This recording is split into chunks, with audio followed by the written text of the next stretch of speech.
Hello, hello, and welcome back to Keonna Speaks. My name is Keonna Hamlet. I am an author, I am a music artist, and I am also a writer, okay? So you can check out my blog on KeonnaHamlet.com. I have a wonderful travel blog, and I do have new blogs on the way. If you don't know what a blog is, it is not a video, it is a written article, okay? So I have written articles on my website to talk about different places in the world, to encourage you all to get out of your boxes and go out and travel, okay? Because I'm a travel girly. I'm a nature girly. I love nature. I love travel. I love putting my feet in the sand, putting my feet in the dirt, sun on my skin, all that good stuff. Jumping in deep pools, jumping in rivers, lakes, oceans, all that good stuff, okay? So yeah, my music is available on Apple Music, Spotify, and I have some exclusive music on YouTube. Okay, now besides all of that, okay, because those are just my passion projects. If you don't know, I am also an IT professional. Okay, I have been working in corporate America for many, many years, and I am a very, very skilled IT professional. Now that I've gotten that out the way, if you're new here, you know who I am. But you're going to get to know me a little bit more as you watch this video and as you go back and watch some of my other videos. So, in this video, as you can tell, we're going to talk about how to end racism. And I'm going to make this video short and sweet because a lot of the videos that I have talked about so far, I'm pointing out truths that many people, don't like to acknowledge because it is hurtful to think about some of the things that we have done to each other collectively. And that goes towards all races. I believe that everybody, regardless of what their race is, experiences racism. Now, do I believe that Black people experience it more than any other race on this earth? Absolutely. That is a fact. However, Black people also practice racism and colorism. Okay, I have been at the hand of colorism. I've heard people who are very, very close to me say, well, I don't deal with them anymore, but close in relation to me, say very derogatory, hateful things about women with my skin complexion. And they're supposed to be my family, okay? But I told y'all in other videos that every relative is not a family. Family is chosen. Relative is forced. Relatives are forced. Okay? Family, you get to choose your family. You might not get to choose your relatives, but you don't have to make all of your relatives family. And I had to learn that the hard way, but now that I know, God has blessed me and I'm moving on with my life. Okay? So anyway, how do we get rid of this plague, this disease that is so prevalent in our society? Because it's absolutely ridiculous. It's absolutely ridiculous. It's absolutely uncalled for. And we are very powerful beings. And if, let's just imagine, a world where people, regardless of their skin color, regardless of their race, regardless of the culture they come from, where people in every country, in every nation were able to come together, work together, okay, love on each other, okay, and not be some backstabbing, snake-minded people who are just out for themselves. When we decide to work together, nobody will go without. And I think that's the big picture that a lot of people are missing. I know that a lot of people believe in oppression. They believe in racism. They believe in colorism because they are in some sick way trying to preserve themselves at the end of the day. So they think that in order to preserve themselves, in order to make themselves be somebody who is always seen as high level or high status or of high value, then they have to keep a system going in which they continuously put down people who are different from them. We have to get out of that mindset because what we are producing over and over and over again is a generation of people in different races who are all for self and who are all dividing, okay, dividing at the expense of the entire human race. The entire human race is suffering because of this sick mindset. Okay? Classism and racism have been in existence for a very long time. I was actually just reading a history book the other day that I purchased from for a requirement for a college class, and in this history book, I read about classism, which is people making themselves feel better because they have more education, or because they have more money, or because they live in a fancier house, or because they drive a fancier car, but they didn't have cars back then. But you get what I mean. Classism was going on before Christ. Yes, classism has been a thing. It was such a thing that there were people who used to ask to be buried with their textbooks because they wanted people to know about their academic achievements. They wanted to go to the grave with their academic achievements because their academic achievements made them feel like they were somebody. Now, I'm not saying we shouldn't, pat ourselves on the back for accomplishing things. Y'all know, if you watch my videos by now, you know how I feel about the traditional schooling system, okay? As far as how it actually hinders people from learning to trust their own instincts, from learning to be innovative and think on the spot, because schooling teaches you to be dependent on someone else's knowledge instead of teaching you how to think. But I do not discredit or devalue the commitment, the discipline that it takes to obtain a college degree. I have not finished college, but I have taken some classes. I have mostly gotten my IT jobs based on my hands-on experience. I'm a real-time learner. I learn just because. I pick up books and I read just because I want to learn. I watch videos of linear algebra and calculus and trigonometry just because I want to learn. I watch long, boring interviews of CIOs and different leaders in businesses just because I want to learn, okay? So I'm a lifelong learner, but don't get me wrong. I see how beneficial college can be with teaching people discipline, okay? But regardless of all that, what I'm trying to say is, imagine if today in 2025, people were saying, yeah, if I died, bury me with all of my college textbooks. Like, doesn't that sound crazy? But that was a thing, okay? And that just shows you how classism has been a thing that has separated people since way before Christ. And the same thing with racism. Now, we need to think beyond this. Imagine how much we can move forward as a human race if we all decided to work together. So, I'm going to keep it short and simple. How do we end racism? We first need to have a paradigm shift. Okay? And we have to stop thinking that in order for us to preserve ourselves, we have to kick everybody else who's different from us in the dust. That's not true. Why don't we realize? Actually, it's time for us to realize that the best way to preserve ourselves is to work in communion with the other people who share this earth with us. That's the best way, because each race comes with a different set of talents. Okay? A different strong, just like if you take 100 people, put them in a room, different people are going to have different strengths and weaknesses. But in a team, the strengths and the weaknesses of each person will always find a way to align to make a strong team.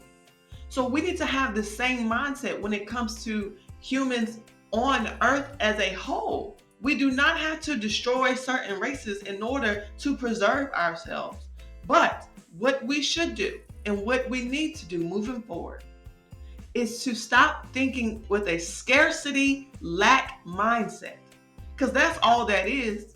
Oh, it's only so much food available, so we need to get rid of them so they don't eat up all our food. Oh, it's only so many jobs available, so we need to attack their culture so that we can keep all the jobs. Oh, it's only so much. That is a scarcity and lack mindset. And the God that has created us promised abundance. So when we stop thinking with scarcity mindsets, we can acknowledge and accept the ideology that it is better for us to come together, acknowledge our strengths and weaknesses, and work in unison to evolve this world. Otherwise, it's going to lead to another world war. And I know that nobody who's living in 2025 wants to experience that. Many of us have never lived through one of the world wars. There are some people who are still living that have. But if we don't get it together, that's what's going to happen. History is going to continue to repeat itself.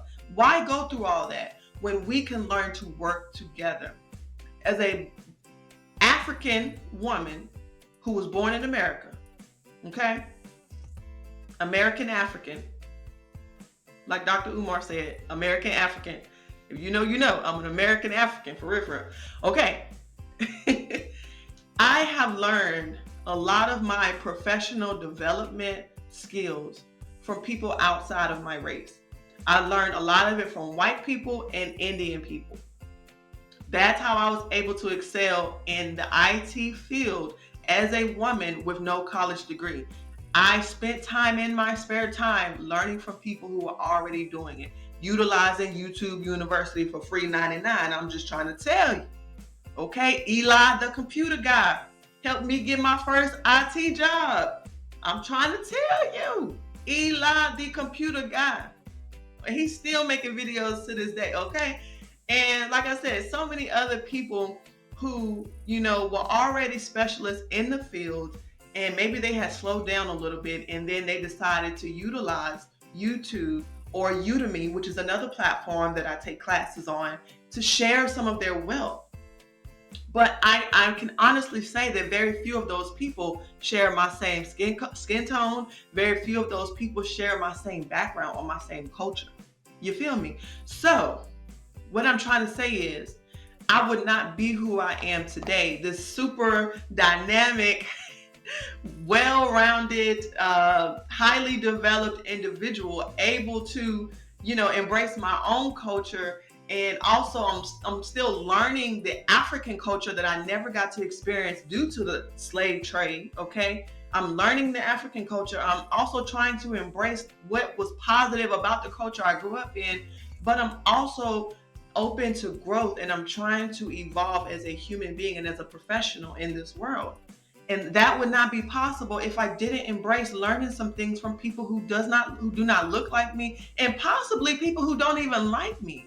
I don't even know if these people would like me in real life, but they had information that I needed to be successful. This is how I bought my first house at the age of 24. I bought my first house on my own. I did not have a cosigner. I did not have anybody give me any cash. I worked for that money and took some of my tax refund check, okay? I worked for that money in the IT field. I took some of my tax refund check, okay? And that's how I was able to pay my down payment. I fixed my credit on my own so that I can get, approved for the mortgage. I bought that house and I sold it, I think in 2022. So I bought it when I was 24. I'm 32 now. You do the math. I'm 32 now. It's 2025. I bought the house when I was 24. I sold it in October, I think 2022 or 2023. One of them, okay? Now, I sold it. I only profited $40,000. Now, in hindsight, I should have not sold that house and I should have held on to it much, much longer. But me being young and dumb, hey, that's something I did. But hey, it was an experience that I was able to have. It was a blessing that I was able to give to my son, to allow him to know what it feels like to live in a suburban neighborhood. And it was a suburban neighborhood that was full of Black people. All the houses in the neighborhood were Black owned, and it was a nice suburban neighborhood. So my son got to experience living in that neighborhood, growing up with neighborhood friends and and having an experience that I never got to have, all because I learned skills from people that were different from me and used those skills to get an IT job that paid me good money. You see how this works? We have to let go of the mindset that we only need to learn from people who we like, or people who might like us, or people who are like us. Okay? You never know what gems, what wisdom, what information somebody who you have no idea about can give you that can help you. Okay? So that's what we need to do to end racism. One, we need to embrace the vision of working together, and we need to understand that working together is going to preserve all of us better than fighting against each other. Now, the second thing that we need to do in order to end racism is we need to learn how to love each other, right? Because people can work together and not love each other. Okay? It's a lot of people who can keep business and work together, blah, blah, blah, blah, blah, blah, blah, blah, blah. But we need to actually learn how to love each other. It is a skill to be able to to be able to love somebody who does not like you, to be able to love somebody who has wrote you off prematurely, to be able to love somebody who is totally different from you, to be able to love somebody who is not doing what you like or what you agree with, or who's even living in a way that goes against all of your values.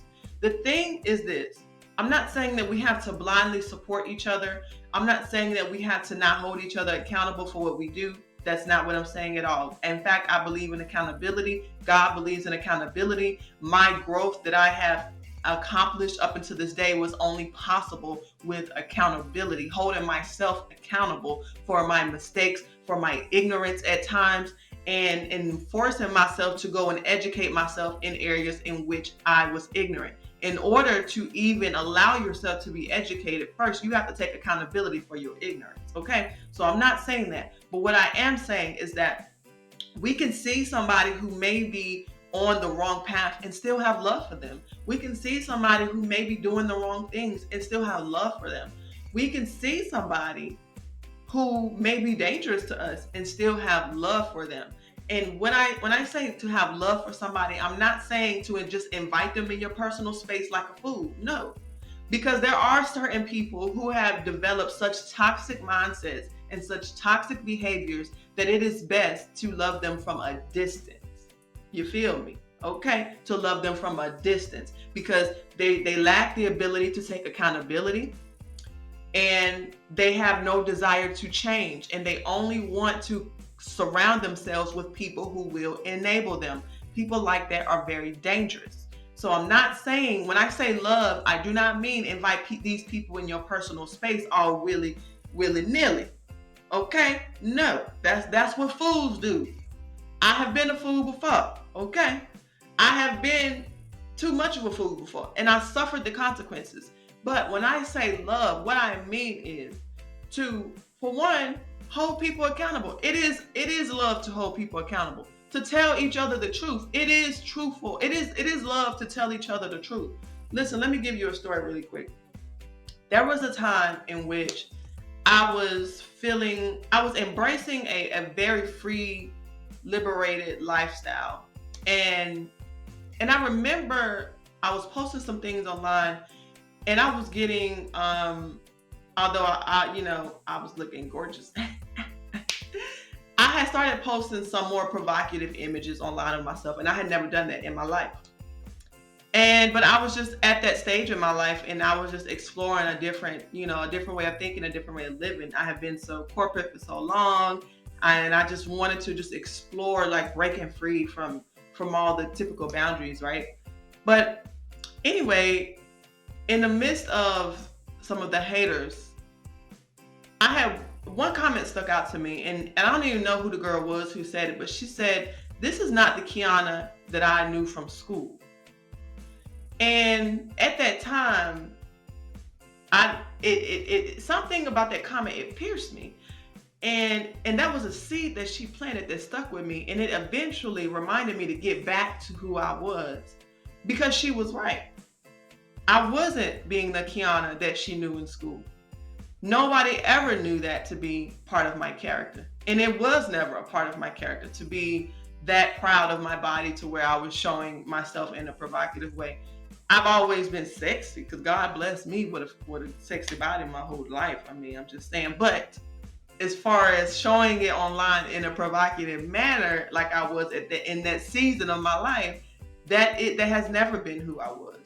But due to certain influences and situations in my life and certain ignorances in here in regards to the lifestyle that I had chose to start embracing and habits that I had picked up because of those ignorances, that's just where I was. But that stuck with me. And her saying that truth planted a seed that brought me back to being myself and then ultimately pushed me into becoming a better version of myself. That's love. So I say all that to say, when I'm saying that we need to love each other more, I'm not saying we just need to let each other just passively do whatever and don't speak up and try to help each other, try to hold each other accountable, because that's how so much of this mess keeps going. People just are so quick to turn a blind eye to everything, not realizing that we are hurting each other by doing that. Okay? And then people love to throw out the Bible verse, oh, do not judge, do not judge. Stop saying that somebody telling you the truth is judging. Okay? God, yes, only God can judge you. But I can tell you the truth about yourself. Okay? Now, me telling you the truth or you telling me the truth, that's not judging. Okay? At the end of the day, God is going to judge you. But I would be doing you a disservice. People would be doing me a disservice if they didn't tell me truth. But again, because we have created a culture that thinks that love is just passively letting each other do what we want to do and not holding each other accountable, we have so many people who can't even stomach somebody telling them the truth. And so they create these delusions that they live in, and they work so hard to protect those delusions, and they put themselves in a mental prison for their entire life, because their whole life they're fighting these delusions that they're trying so hard to hold on to, because they don't want anybody to tell them the truth, because somebody told them that a person telling them the truth means they're judging them. And that, ladies and gentlemen, is how we keep going the same direction over and over again, because people are scared to speak up because they don't want anybody to think they're judging them. A lot of people are turning a blind eye because they don't want to dissatisfy God by judging people. That is not true. And there are so many times in the Bible where the Bible even talks about, and I'm not even trying to make this religious, but I'm just saying, there's a lot of times in the Bible where the Bible talks about God wanting people to execute truthful judgment. Yes, in there. Go look it up. Truthful judgment. Okay? And even when Jesus is saying, do not judge or you will be judged, that's just saying, when you holding somebody accountable, be ready to hold, if you choose, it don't even say, don't judge. And again, the Bible's not supposed to be taken literally. You're supposed to read it and then wait for revelation. Okay? Because Bibles have been manipulated. You're never supposed to take it literal anyway. But this is the revelation I'm getting. It's really not something like, oh, don't judge, because some humans do have to judge each other. That's why judges are judges. They have as their duty to judge. Okay? We are supposed to have effective communication by judging our rules, our regulations. So there are times when we have to judge. But if you want to get biblical with it, what that's really meaning is that, okay, if you are a person who is making judgments, you should be making truthful judgments. And then you also should be ready for other people to make those same judgments upon you. That's what that really means. It's not saying, oh, just people have taken that and manipulated so much to make people feel like we supposed to just be turning a blind eye to everybody who's doing something foolish, to everybody who's doing something stupid, to everybody who's doing something that's hurting us as an entire people. That's not love. Even God says, spare the rod, you spoil the child. Our Father in heaven, because some of y'all don't believe in God, but I'm just saying our Father in heaven believes in disciplining us. And so if we are an extension of God, then we're supposed to hold each other accountable. That is love. So again, another way to end racism, we have to practice love in each other despite our flaws. And that love also includes holding each other accountable. So you should not be blindly, or you should not be turning a blind eye to your friend who's saying something racist, or who's making a colorist remark, who's talking about dark-skinned women. You should not be you should not be turning a blind eye to a person who makes a derogatory remark about a person with dark skin. You should not be doing that, because your silence is compliance. And if nobody on this earth doesn't ever say to you, trust me, God doesn't ever say anything to you, trust me, God knows your heart. See, that's what people don't understand. People really do be thinking that they can hide from God. So they say all these wicked and evil things behind closed doors, and they're not realizing that God is listening. And that is why you're miserable. And that is why your life is a mess. Because you can fake it to the people all you want to. You can fake in front of other people all you want to, but you cannot fake with God. And God judges you when you do that. When you sit behind closed doors and you spew evil out of your heart, evil out of your mouth for other people in a racist way, for whatever reason, just pure evil, just because you're mad, maybe for whatever reason, God is judging you. And that's why you're having different type of hells and wickedness and evils happening in your own life. Because the Bible also says that whoso rewardeth evil for good will have evil at their doorstep. Yes, it do. Go look it up. I didn't read it. I didn't say it verbatim. I'm just going off the dome. But basically what that means is, if you see, let me put this in modern terms. If you know somebody's doing evil and you sit back and you round applause them for doing evil, guess what that means, my friend? That means that evil is going to be knocking on your door. And it might be in a totally different situation. That's what that means. So y'all might be thinking that, oh snap. All right, I'm back. Sorry about that. I thought my recording had cut off, but it didn't. I was still rolling. Okay. But anyway, so y'all might be thinking that, oh, just because other people don't hear me having this conversation, that we all good. No, God knows what you're saying. God knows what you're thinking.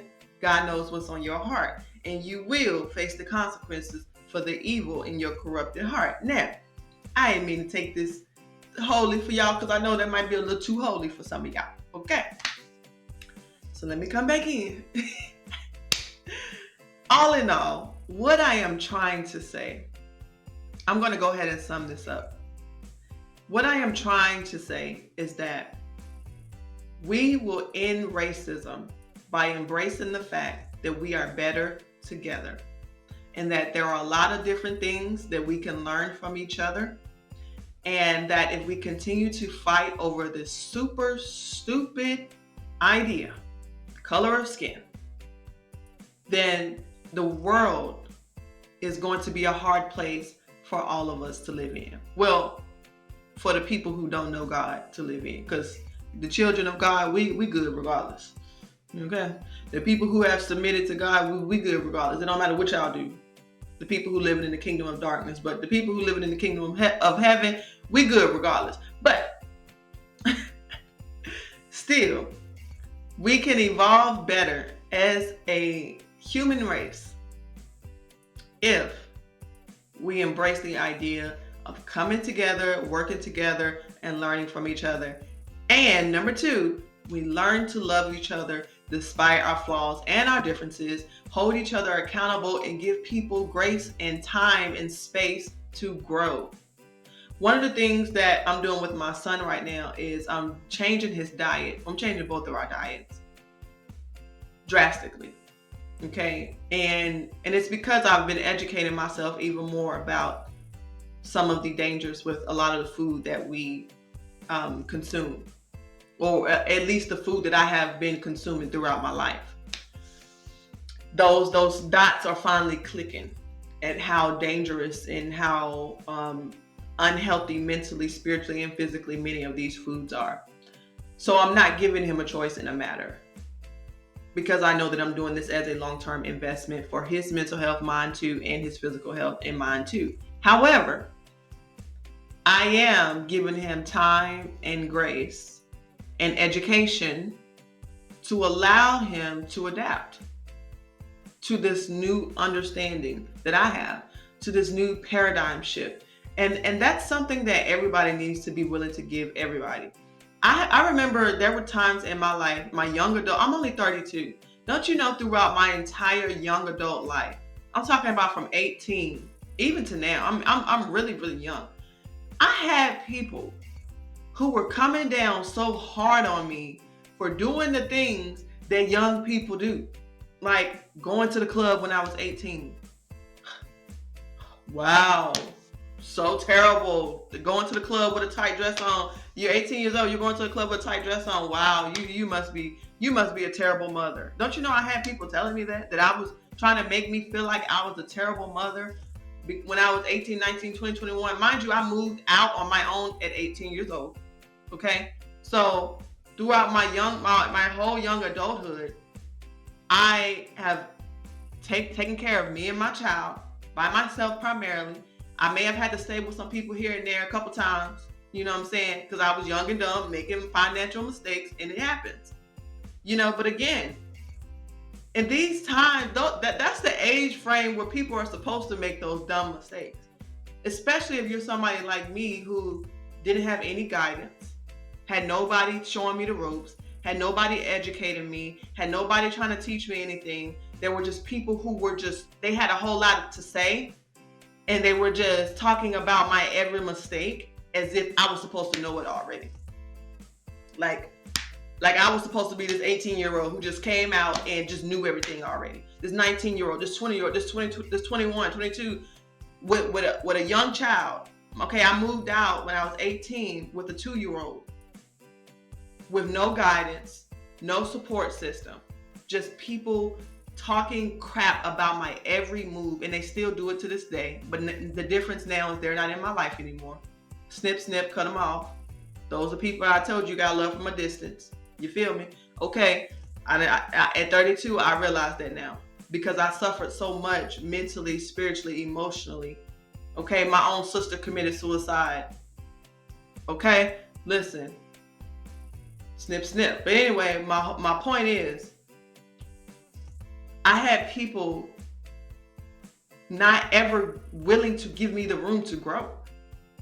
It's like they were just expecting that I was supposed to magically overnight get it right, and that I was never supposed to fail, and that I was never supposed to make mistakes, and that they assumed that my failures and my mistakes were indications of how my future was going to be. And I'm glad to say they were wrong. Hallelujah. Glad to say they were wrong, because unlike them, you know, see, they're in old age and they're still in the same space they were 30 years ago, 20 years ago, even 10 years ago. They're not growing. See, people like that, they're spending their time. They might go to work, clock in for a little bit, but when they're out of work, they're sitting around, they're gossiping, they're spying on people's pages, trying to keep up with what people doing so they can have something to talk about. They're never developing themselves. They're never growing. They're never trying and failing because they're too scared to try. So what do people who are scared to try do? They sit and talk about the people who are not scared to try and fail. And they put these unrealistic expectations on people. Okay? Making it seem like people are supposed to get it right. Now again, it's one thing to hold people accountable, but I literally had people tell me that I was never going to amount to things because of the mistakes I made. Literally. Oh, you're not going to be able to do that. You're not going to be able to do that. Oh, you're never going to be able to do that. Because of the mistakes I made as a young and dumb person. That is not what we should be doing to people. When you see people are young, they're trying to figure it out, or whatever. When you see that people have made a decision to move forward in some type of way. Give them the grace, the opportunity, the time, and the space to get it right. Okay? And so that's one thing that I have been doing with my child, and it has been working. And he has not, been upset about anything because I'm educating him. I'm giving him grace. I'm giving him space. And honestly, and then the options that I am picking for us are the best options. And I'm also considering what he likes. So I'm opening his mind to this new way of eating, but I'm asking you, okay, what do you like? What type of fruits do you like? What type of vegetables do you like? I'm not just saying, here, I bought all this stuff and this is just what you're going to eat. No. I'm staying away from meat for right now because I don't trust the meat in any of the stores that are local. But I have been able to find him some 100% grass-fed beef. And that's the only meat that I'm allowing him to have because I can trust the 100% grass-fed beef more than anything else right now. Now, do your own research on the difference between 100% grass-fed beef and these other beefs out here. And the chickens and all, all this mess, okay? This lab-grown chicken they got out here, I don't want it. I don't want it. I don't want it. Okay? All this MSG they got and all this stuff, I don't want it. I don't want it. I don't want it. So I'm on a whole foods diet. I'm not eating from no restaurants, not even regular, no sit down, no fat, none of that. I don't want that poison. Keep y'all poison to yourself. I'm going to cook my own food. But my point is... My point is embracing, giving people time and space to grow. Once you see they have opened their mind up to the idea and that they are ready to move forward. I have had so many people over my life, just be so mean and just say horrible things about me because I was making mistakes that I should have been making at my age as somebody with no guidance, as somebody trying to figure out this world on her own, as a single mother with nobody helping her financially. I never got financial help for my child. Never. The most I got for my child was somebody buying him gifts for his birthday or Christmas or maybe some back to school clothes, when they felt like it. But I never got financial help for my child. I always funded me and my child. Okay? So my point is, let's embrace these new ideas that I have shared. And then let's give people the time to adapt and the time to grow and the time to put them into practice. Okay? Let's give people grace. Let's give people love. And the ones who are toxic, stay away from them and pray for them. Okay? Say God bless them. Okay? Don't be no fool now. Don't be no fool. Because some people are so toxic that they need to be isolated because they're a danger to society. And again, that just goes back to them harboring all their delusions, protecting their delusions because they're resistant to change. So my name is Keonna Hamlet. I really, really hope that I have created a seed, which is this video, that will allow you to embrace some new ideas in your life when it comes to how you approach racism and colorism and even classism, okay? Again, my name is Keonna Hamlet. I pray this video blesses you. God bless you, and I love you. And I really do mean that, and I'm not just saying that. Like, I love every single person on this earth. Now, just because I love you, that don't mean you're going to be in my personal space, and it don't mean you're going to get my attention, okay? But I love you, okay? God bless you.